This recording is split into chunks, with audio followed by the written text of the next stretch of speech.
ബോട്ടണിൽ നിന്ന് സ്ഥിരമായിട്ട് വരാറുള്ള 3 mark questions നമുക്ക് നോക്കിയാലോ. രണ്ട് ചാപ്റ്റേഴ്സേ ഉള്ളൂ, സെക്ഷൽ റിപ്രഡക്ഷൻ, ഫ്ലവറിംഗ് പ്ലാന്റ്സും ബയോടെക്നോളജി ഉള്ളൂ. അപ്പോൾ അതിൽ നിന്ന് റിപ്പീറ്റ് ചെയ്ത് വരുന്ന കുറച്ച് ചോദ്യങ്ങൾ നമുക്ക് നോക്കാം. ആദ്യത്തെ തന്നെ നമ്മുടെ സെക്ഷൽ റിപ്രഡക്ഷൻ ഫ്ലവറിംഗ് പ്ലാന്റ്സിലാണ്. അതായത് ഈ wind pollinated and water pollinated and insect pollinated ഫ്ലവേഴ്സിന്റെ ആ ഒരു പെക്യുലാരിറ്റീസ് അല്ലെങ്കിൽ ക്യാരക്ടേഴ്സ് ആണ് ചോദിച്ചിരിക്കുന്നത്. ഇവിടെ ആദ്യം pollen grains are light. Light എന്ന് പറയുമ്പോഴേ നമുക്കറിയാം പറന്നു പോകാൻ എളുപ്പത്തിന് വേണ്ടിയിട്ടാണല്ലോ അല്ലേ. ആൻഡ് നോൺ സ്റ്റിക്കി, അതായത് ഒരു സ്ഥലത്ത് ഒട്ടിപ്പിടിച്ചിരിക്കുന്നില്ല എന്ന് പറയുമ്പോഴത്തേക്കും ഇത് വിൻഡ് പോളിനേഷന്റെ ആയിട്ടുള്ള ഒരു പെക്യുലാരിറ്റി ആണെന്നുള്ള കാര്യം നമുക്കറിയാം. അത് ഈ കോളത്തിലേക്ക് എടുത്ത് എഴുതിയാൽ മതി. ഇനി അടുത്താണ് പോളൻ ഗ്രെയിൻസ് ആർ സ്റ്റിക്കി, അതായത് ഒട്ടിയിരിക്കുന്നത്. ഒട്ടിയിരിക്കുന്നത് എന്തിനു വേണ്ടിയിട്ടാ? ഏതെങ്കിലും ജീവികൾ അടുത്തൂടെ പോകുമ്പോൾ ഒട്ടിയിരുന്നിട്ടുണ്ടെങ്കിൽ അതിന്റെ ഒരു ട്രാൻസ്പോർട്ട് നടക്കുമല്ലോ അല്ലേ. അപ്പൊ ഇത് ഇൻസെക്ട് പോളിനേറ്റഡ് ഫ്ലവേഴ്സിന്റെ ഒരു ക്യാരക്ടേഴ്സ് ആണെന്നുള്ള കാര്യം നമുക്കറിയാം. അത് ഈ കോളത്തിൽ എടുത്ത് എഴുതുക. ഇനി അടുത്തത് pollen grains R large and ribbon like, അതായത് റിബൺ പോലെ എന്ന് പറയുമ്പോഴത്തേക്കും വെള്ളത്തിൽ ഒഴുകി നടക്കാനുള്ള എളുപ്പത്തിന് വേണ്ടിയിട്ടാണ് റിബൺ പോലെ വരുന്നത് അല്ലേ. അപ്പൊ അങ്ങനെയാണെങ്കിൽ ഇത് വാട്ടർ പോളിനേഷനിലേക്ക് നമുക്ക് എഴുതി വെക്കാണ്ട് പറ്റും. ഇനി അടുത്ത 3 pollen grains have mucilaginous covering, അതായത് എന്തെങ്കിലും രീതിയിലുള്ള വെറ്റിങ്ങോ കാര്യങ്ങളൊക്കെ ഒഴിവായി പോകാനായിട്ട് ഒരു വാക്സി ലെയർ പോലെ അവർക്കൊരു മ്യൂസിലേജിനസ് കവറിങ് ഉണ്ടാകും. അത് വാട്ടർ പോളിനേഷന്റെ ഒരു പ്രത്യേകതയാണെന്നുള്ള കാര്യം അറിയുക. അടുത്തത് flowers are large, colourful and fragrant, അതായത് കളർഫുൾ എന്ന് പറയുമ്പോഴേ നമുക്ക് ആളെ കിട്ടും. ഇത് ഇൻസെക്ട് പോളന്റ് ആണ്, മറ്റുള്ളവരെ അട്രാക്ട് ചെയ്യിപ്പിക്കാൻ വേണ്ടിയിട്ടാണല്ലോ അല്ലേ. അടുത്ത സിംഗിൾ ഓവ്യൂൾ പ്രസന്റ് എന്ന് പറയുമ്പോൾ വിൻഡ് പോളിനേഷന്റെ ആണ്. അതായത് ഒറ്റൊരു ഓവ്യൂളേ ഉണ്ടെന്നുണ്ടെങ്കിൽ കാറ്റത്തൂടെ പറന്നു വന്ന് എത്രത്തോളം അത് പോസിബിൾ ആവും നമുക്കറിയില്ല. അപ്പോൾ ഒരുപാട് ഓവ്യൂൾസ് ഉണ്ടെന്നുണ്ടെങ്കിൽ അത് പോസിബിൾ അല്ലാത്തൊരു സിറ്റുവേഷൻ വരും. അപ്പോൾ ഇത് അവന്റെ ആൻസറായിട്ട് നമുക്ക് എഴുതി വെക്കാവുന്നതാണ്. അപ്പോൾ ഇതുപോലുള്ള എല്ലാത്തിൻ്റെയും ഒരു അറ്റ്ലീസ്റ്റ് ഒരു 4 ക്യാരക്ടേഴ്സ് എങ്കിലും പഠിച്ചു വെച്ചിട്ട് എക്സാമിന് പോകാവുള്ളൂ കേട്ടോ. ഓക്കെ, അടുത്ത write 3 adaptations of insect pollinated flowers. ഇഷ്ടം പോലെ എഴുതാനുണ്ട്. ഞാനിപ്പോൾ പറഞ്ഞതുപോലെ നമുക്ക് എന്താണ്, ഫ്ലവേഴ്സ് നല്ല അട്രാക്റ്റീവ് ആയിരിക്കും, നല്ല അട്രാക്റ്റീവ് ആയിട്ടുള്ള ഫ്ലവേഴ്സ് ആയിരിക്കും. ആൻഡ് സ്റ്റിക്കി ആയിരിക്കും, സ്റ്റിക്കി ആയിട്ട് എവിടെയും ഒട്ടിപ്പിടിച്ചിരിക്കാൻ പറ്റുന്ന രീതിയിലായിരിക്കും. ഫ്രാഗ്രൻ്റ് ആയിരിക്കും. ആൻഡ് ഈ പറഞ്ഞ പോലെ കളർഫുൾ ആയിരിക്കും. നെക്ടേഴ്സ് ഉണ്ടാകും. ലാർജ് ഫ്ലവേഴ്സ് ആയിരിക്കും. നെക്ടേഴ്സ് ആൻഡ് ഹണി ഇവിടെ മസ്റ്റായിട്ട് ഉണ്ടാവും എന്നുള്ള കാര്യം അറിയിക്കുക. ആൻഡ് ഒരു ഓർഡർ, ഒരു സ്മെല്ലുണ്ടാകും എന്നുള്ള കാര്യങ്ങളൊക്കെ എന്ത് ചെയ്തോളുക, ഒന്ന് ഓർത്ത് വെച്ച് കൊടുക്കുക. കുറേ കാര്യങ്ങൾ എഴുതാൻ പറ്റും നമ്മുടെ ഇൻസെക്റ്റിന്റെ കാര്യമാണെന്നുണ്ടെങ്കിൽ. അപ്പോൾ എല്ലാത്തിൻ്റെ ഒരു 4 വെച്ച് പഠിച്ചേ പറ്റുള്ളൂ. അടുത്തിലേക്ക് പോകാം. Microsporangium is surrounded by 4 wall layers. 4 wall layers ഉണ്ട്. നെയിം ദ 4 വാൾ ലെയേഴ്സ് വെച്ചിട്ടാണ്. നമുക്കറിയാം ഏറ്റവും ഔട്ട് സൈഡിലായിട്ട് എപ്പിഡെർമിസ് ഉണ്ടെന്ന് നമുക്കറിയാം. ദെൻ എൻഡോതീഷ്യം വരും, അടുത്ത ലെയറാണ് എൻഡോതീഷ്യം. അടുത്ത ലെയറാണ് മിഡിൽ ലെയേഴ്സ് അവിടെ വരുന്നുണ്ട്. അതിനെയും താഴെയായിട്ട് നമുക്ക് ഇന്നർമോസ്റ്റ് ലെയറിൽ കാണാൻ പറ്റുന്നതാണ് ടപ്പീറ്റം ഉണ്ടെന്നുള്ള കാര്യം നമുക്കറിയാം. ടപ്പീറ്റം അല്ലെ. ഈ പറയുന്ന 3 പേരുടെയും ഫംഗ്ഷൻ എന്ന് പറഞ്ഞിട്ടുണ്ട്. ഇവിടെ ചോദിച്ചിട്ടുണ്ട് write the functions of 3 layers ചോദിച്ചിട്ടുണ്ട് അല്ലെ, ദിസ് ലേയേഴ്സ് ചോദിച്ചിട്ടുണ്ട്. അപ്പൊ ഇതിന്റെ 3ന്റെയും ഫംഗ്ഷൻ എന്ന് പറഞ്ഞിട്ടുണ്ടെങ്കിൽ പ്രൊട്ടക്ഷൻ ആൻഡ് ഡെഹിസൻസ് ആണ് വരുന്നത്. പ്രൊട്ടക്ഷനും ഡെഹിസൻസും, അതായത് ഇത് ബ്രേക്ക് ചെയ്ത് പോകുന്ന പരിപാടിക്കാണ്. ആൻഡ് ടപ്പീറ്റ് എന്ന് പറഞ്ഞിട്ടുണ്ടെങ്കിൽ nourishment to the developing pollen grain, അതാണ് ഇവരുടെ ഫംഗ്ഷൻ ആയിട്ട് വരിക എന്നുള്ള കാര്യം അങ്ങനെ തന്നെ എഴുതി വെച്ചാൽ മതി. റിപ്പീറ്റ് ചെയ്ത് കുറെ പ്രാവശ്യം ചോദിച്ചിട്ടുള്ള ചോദ്യമാണ്. അതിന് ആൻസർ ഇങ്ങനെ തന്നെ എഴുതി വെക്കണം. അടുത്തൊരു ചോദ്യം നോക്കിയേ. Observe the figure given below, label A, B, C and D. A നമുക്ക് നോക്കാം. ഇത് ഏതാണ്? ആന്റിപോഡൽ സെൽസ് ആണ് ഇവിടെ കാണുന്നത്. ആൻഡ് ബി എന്ന് പറയുന്നത് പോളാർ ന്യൂക്ലിയൈ ആണെന്നുള്ള കാര്യം മനസ്സിലായി. ഡി എന്ന് പറയുന്നത് എഗ് ആണെന്നുള്ള കാര്യം നമുക്കറിയാം. സി എന്ന് പറയുന്നത് സിനോർഗിഡ്സ് ആണ് വരുന്നത്. ആ സിനോർഗിഡ്സ് ഒരു ഫിലിഫോം അപ്പാരറ്റസിനെയൊക്കെ നമുക്ക് കാണാനായിട്ട് പറ്റുന്നുണ്ട്. ഇവിടെ what's the function of filiform apparatus എന്നുള്ള ചോദ്യം അവിടെ എന്ത് ചെയ്തിട്ടുണ്ട്, വന്നിട്ടുണ്ട്. പിന്നെ ഇതിനകത്ത് നമുക്ക് ഈ ഒരു ഇത് ചോദിക്കാൻ ചാൻസ് ഉണ്ട്. ഇതൊരു സെൻട്രൽ സെല്ലാണെന്നുള്ള കാര്യം എപ്പോഴും ഒന്ന് ഓർത്തിരിക്കണേ, മറന്നു പോകരുത്. ആ സെൻട്രൽ സെല്ല് നമ്മൾ എപ്പോഴും വിട്ട് കളഞ്ഞൊരു സാധനമാണ്, ശ്രദ്ധിച്ചോണം. ഓക്കെ, ഈ ഫിലിഫോം അപ്പാരറ്റസ്, അതായത് സിനോർഗിഡ്സ് ഉള്ള ഫിലിഫോം അപ്പാരറ്റസിന്റെ ഫംഗ്ഷൻ എന്താ ചോദിക്കുകയാണെന്നുണ്ടെങ്കിൽ guiding the entry of pollen tube. ആ പോളൻ ട്യൂബിന്റെ എൻട്രീനെ ഗൈഡ് ചെയ്യുക എന്നുള്ളതാണ് ഈ ഫിലിഫോം അപ്പാരറ്റസിന്റെ ഫംഗ്ഷൻ എന്നുള്ള കാര്യം നമ്മൾ എന്ത് ചെയ്യണം, അറിയണം. ഓക്കെ, അപ്പൊ ഇത് സിമ്പിൾ ആയിട്ട് നമുക്ക് ക്രാക്ക് ചെയ്യാൻ പറ്റുന്നേ ഉള്ളൂ. ഇനി അടുത്താണ് mention the outbreeding devices in plants to prevent self pollination. അതായത് ഇൻബ്രീഡിങ് നടത്താതെ ഔട്ട് ബ്രീഡിങ്ങിന് വേണ്ടി ഹെൽപ്പ് ചെയ്യുന്ന ടെക്നിക്കുകൾ നമുക്ക് നോക്കാം. ഒന്ന് പോളൻ പോളനെ റിലീസ് ചെയ്യുന്നതും and stigma formation is not synchronised synchronised. അതായത് ഇത് തമ്മിൽ ഒരിക്കലും ഒരേ സമയത്താകൂല നടക്കുക. പോളൻ റിലീസ് ചെയ്യുന്ന സമയത്ത് സ്റ്റിഗ്മ റെഡി ആയില്ലെങ്കിൽ ഒരു കാരണവശാലും സെൽഫ് പോളിനേഷൻ നടക്കില്ല. ഇല്ലെങ്കിൽ സ്റ്റിഗ്മ ആദ്യം റെഡി ആയിട്ടിരിക്കും, പക്ഷെ അന്നേരം ആ പ്ലാന്റിന്റെ പോളൻ എന്ത് ചെയ്തിട്ടില്ല, റെഡി ആയിട്ടില്ല. അങ്ങനെ ഡിഫറെന്റ് ആയിട്ടുള്ള ഒരു ടൈമിലാണ് ഇവരുടെ ഫോർമേഷൻ നടക്കുന്നത്. അതാണ് pollen release and stigma release stigma formation is not synchronized എന്ന് പറഞ്ഞാൽ അർത്ഥം വരുന്നത്. ഇനി അടുത്താണ് different position of anther and stigma. അതായത് ആ ഒരു ഹൈറ്റിലുള്ള ഡിഫറൻസ്. അതായത് സ്റ്റിഗ്മ ഇത്ര ഉയരത്തിൽ ഇങ്ങനെ നിൽക്കുകയാണെന്ന് വിചാരിക്കും, ഇങ്ങനെ ഒരു ഉയരത്തിൽ നിൽക്കുകയാണ്, പിസ്റ്റിൽ ഇങ്ങനെ ഉയരത്തിൽ നിൽക്കുകയാണ്.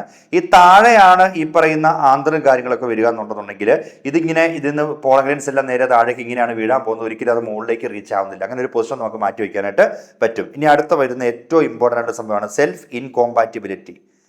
ഇൻകോമ്പാറ്റിബിലിറ്റി എന്ന് പറഞ്ഞിട്ടുണ്ടെങ്കിൽ genetical mechanism to prevent self problem. Genetical mechanism to prevent self pollen. അതായത് സെൽഫ് പോളൻ വന്നിട്ടുണ്ടെങ്കിൽ ജനറ്റിക്കലി അതിനെ തന്നെ കണ്ടുപിടിച്ചിട്ട് അതിനെ ഒഴിവാക്കാൻ പറ്റുന്ന ആ ഒരു കഴിവിന് നമ്മൾ പറയുന്ന പേരാണ് സെൽഫ് ഇൻകോമ്പാറ്റിബിലിറ്റി എന്ന് നമ്മൾ പറയാനായിട്ട് പോകുന്നുള്ള കാര്യം നമ്മൾ എന്ത് ചെയ്യുക, അറിയുക. ഇനി ഏറ്റവും എളുപ്പ വഴിയായിട്ടുള്ള വഴിയുണ്ട്. അതായത് നമ്മൾ എന്താണ് പ്രൊഡക്ഷൻ ഓഫ് യൂണിസെക്ഷൽ ഫ്ലവേഴ്സ് അത് കൊടുക്കുകയാണെന്നുണ്ടെങ്കിൽ ഈ പ്രശ്നങ്ങളൊന്നും വരാനായിട്ട് പോകില്ലല്ലോ, അല്ലേ? അതപ്പോൾ ക്രോസ് പോളിനേഷൻ ഒരു കാരണവശാലും നടക്കാനായിട്ട് പോകുന്നില്ല. അപ്പോൾ ഈ 3 ഇമ്പോർട്ടൻ്റ് ആയിട്ട് ഓർത്ത് വെച്ച് കൊടുക്കുക. 4ാമത്തായിട്ടുണ്ടെങ്കിൽ വേണമെങ്കിൽ ഈ പ്രൊഡക്ഷൻ ഓഫ് യൂണിസെക്ഷൽ ഫ്ലവേഴ്സ് കൂടെ നിങ്ങൾക്ക് എന്ത് ചെയ്യാനായിട്ട് പറ്റും, എഴുതി വെക്കാവുന്നതാണ്. ഇനി അടുത്തൊരു ചോദ്യം, observe the figure given below, identify the cells A and B. ഇവിടെ എയും ബിയും ഐഡന്റിഫൈ ചെയ്യുക. എ എന്ന് പറയുന്നത് വെജിറ്റേറ്റീവ് സെല്ലാണ്, നമുക്കറിയാം. ബി എന്ന് പറയുന്നത് ജനറേറ്റീവ് സെല്ലും ആണ്.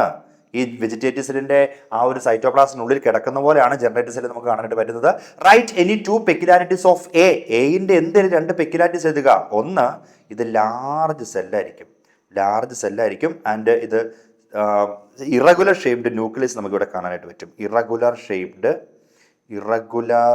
ഷേപ്ഡ് ന്യൂക്ലിയസും കൂടെ നമുക്കിവിടെ കാണാനായിട്ട് പറ്റും എന്നുള്ളതാണ് ഇവരുടെ ഏറ്റവും ഇമ്പോർട്ടൻ്റ് ആയിട്ടുള്ള 2 പെക്യുലാരിറ്റീസ് നമുക്കറിയണം. And abundant source of food reserve ആണെന്നുള്ളത് കൂടെ 3ാമതൊരു പോയിന്റ് ആയിട്ട് വേണമെങ്കിൽ നമുക്ക് എന്ത് ചെയ്യാം, ആഡ് ചെയ്ത് വെക്കാം. ഓക്കെ, അപ്പോൾ ഈ ചോദ്യം വരുവാണെങ്കിൽ ചെയ്തോണം കേട്ടോ. ഓക്കെ, അടുത്ത വരുന്നതാണ് observe the figure given below. ഈ താഴെ കാണിക്കുന്ന ഫിഗർ നോക്കി കഴിഞ്ഞിട്ട് explain the process that lead to the formation of A and B എന്ന് പറഞ്ഞേക്കാണ്. ഈ എ എന്താ, സൈഗോട്ടാണ്. ബി എന്താ, പ്രൈമറി എൻഡോസ്പെം ന്യൂക്ലിയസ് ആണ്, അല്ലേ? അപ്പോൾ എന്റെ കാര്യം വരുവാണെന്നുണ്ടെങ്കിൽ അതെങ്ങനെയാണ് ആ സംഭവിച്ചെന്നുള്ള കാര്യം നമുക്ക് നോക്കാം. ഇവിടെ ഒരു മെയിൽ ഗമീറ്റ് പ്ലസ് ഒരു ഫീമെയിൽ ഗമീറ്റ് ആയിട്ടുള്ള എഗ് ഇത് തമ്മിൽ ഫ്യൂസ് ചെയ്ത് കഴിഞ്ഞപ്പോഴത്തേക്കും നമുക്കിവിടെ കിട്ടിയതാണ് സൈഗോട്ടിനെ. ഈ ഫ്യൂഷന് പറയുന്ന പേരായിരുന്നു സിംഗമി എന്നായിരുന്നു പറയുന്നത്. അപ്പോൾ 1 മെയിൽ ഗമീറ്റും 1 ഫീമെയിൽ ഗമീറ്റും ജോയിൻ ചെയ്ത് കഴിഞ്ഞപ്പോൾ സൈഗോട്ട് ഫോം ചെയ്തു, ഡിപ്ലോയിഡ് ആയിട്ടുള്ള സൈഗോട്ട് ഫോം ചെയ്തു. ആ പ്രോസസ്സിന് പറയുന്ന പേരാണ് സിംഗമി. ഇനി ബി നമുക്ക് നോക്കാം. യെസ്, ബി നമ്മൾ നോക്കുകയാണെന്നുണ്ടെങ്കിൽ പ്രൈമറി എൻഡോസ്പെം ന്യൂക്ലിയസ് ആണല്ലേ. ഇവിടെ ഒരു മെയിൽ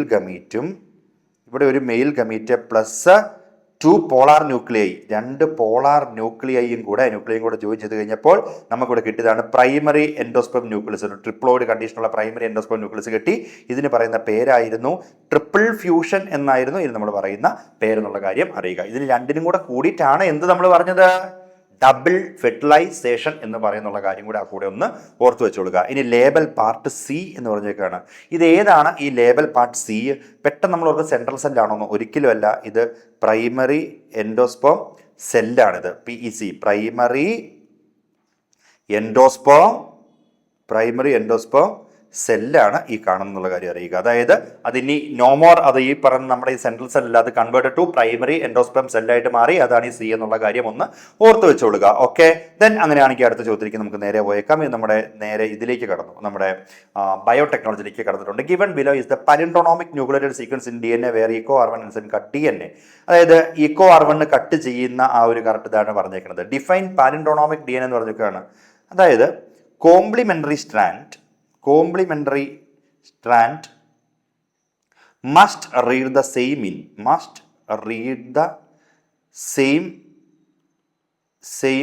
in opposite direction.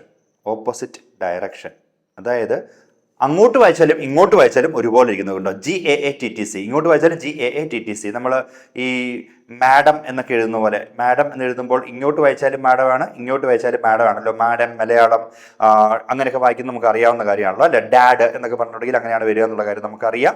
അപ്പൊ അതാണ് ഇവിടെ മീൻ ചെയ്തത്. പാരന്റോണോമിക് ഡോക്കുലേറ്റഡ് DNA എന്ന് പറഞ്ഞാൽ അങ്ങനെയാണ്. Then ഇലുസ്ട്രേറ്റ് how Eeco carbon may cut in the given nucleated sequence. അത് നിങ്ങൾ വരച്ച് തന്നെ ചെയ്യേണ്ടതായിട്ടുണ്ട്. ഇവിടെ ഞാൻ സിമ്പിൾ ആയിട്ട് വേഗം കാണിച്ചു തരാം. അത് നോക്കി, ഈ ഒരു ചിത്രത്തിൽ നിങ്ങൾക്ക് കാണാനായിട്ട് പറ്റും. ഇവിടെ കട്ട് ചെയ്യുന്നത് ഈ ഒരു പീസ് ഇങ്ങനെ കറക്റ്റ് ഇവിടെ നിന്ന് ജീൻ്റെ ഇവിടെ നിന്ന് ഇങ്ങനെ കട്ട് ചെയ്തിട്ട് ഈ ഒരു പീസാണ് കട്ട് ചെയ്ത് കളയുന്നത്.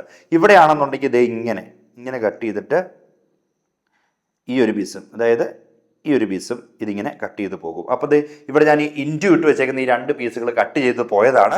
അത് കട്ട് ചെയ്ത് പോയി കഴിയുമ്പോൾ ഇവിടെ ബാക്കിയുള്ള എൻഡിന് നമ്മൾ പറയുന്ന പേരാണ് സ്റ്റിക്കി എൻഡ്. കണ്ടോ, ഇവിടെ ജി മുകളിലും താഴെ CTTA എന്ന് പറഞ്ഞു കൊടുത്തിട്ടുണ്ട്. ഇവിടെയാണെങ്കിൽ ജി താഴെയും AATTC എന്ന് പറഞ്ഞു കൊടുത്തിട്ടുണ്ട്. ഇനി ഇവരെ 2 പേരെ നമ്മൾ ഇങ്ങോട്ടൊരു ക്ലിപ്പ് ബോക്സ് ഇങ്ങനെ ചേർത്തങ്ങ് വെക്കുകയാണെന്ന് വിചാരിക്കുക. അതായത് ഇങ്ങനെ നമ്മൾ ചേർത്ത് ഇങ്ങനെ വെക്കാനായിട്ട് വരുവാണെന്നുണ്ടെങ്കിൽ ഇത് കറക്റ്റായിട്ട് ഫിക്സ് ആവുന്നതായിട്ട് നമുക്ക് കാണാനായിട്ട് പറ്റും. ഇത് കണ്ടോ, ഇത് കറക്റ്റായിട്ട് ഇവിടെ ഇങ്ങനെ ഫിക്സ് ചെയ്തിരിക്കും, കോംപ്ലിമെൻ്ററി ആയിരിക്കും. അതായത് ഇത് കണ്ടോ, ഇവിടെ എക്ക് കറക്റ്റ് കോംപ്ലിമെൻ്ററി, ടി ഇവിടെ ടി ആണെന്നുണ്ടെങ്കിൽ ഇത് കോംപ്ലിമെൻ്ററി എ, ആൻഡ് ഇവിടെ 2 ടി കണ്ടോ, ഇത് 2 എക്കും കോംപ്ലിമെൻ്ററി ആയിരിക്കും എന്നുള്ള കാര്യം അറിയുക. അപ്പൊ ആ കട്ടിന്റെ കാര്യം നിങ്ങളൊന്ന് നോക്കി വെച്ചിരിക്കുക. ഓക്കെ, ദെൻ അടുത്ത നമുക്ക് ഇതിനകത്ത് നോക്കാനുള്ളത് right the significance of sticky ends on DNA എന്ന് പറയുകയാണ്. സ്റ്റിക്കി എൻഡ്സ് എന്നുണ്ടെങ്കിൽ അതൊന്ന് കോംപ്ലിമെൻ്ററി ആയിരിക്കും. ഇവിടെ കണ്ടാൽ നമ്മൾ ആ സ്റ്റിക്കി എൻഡിന്റെ കാര്യം ചോദിച്ചാണ്.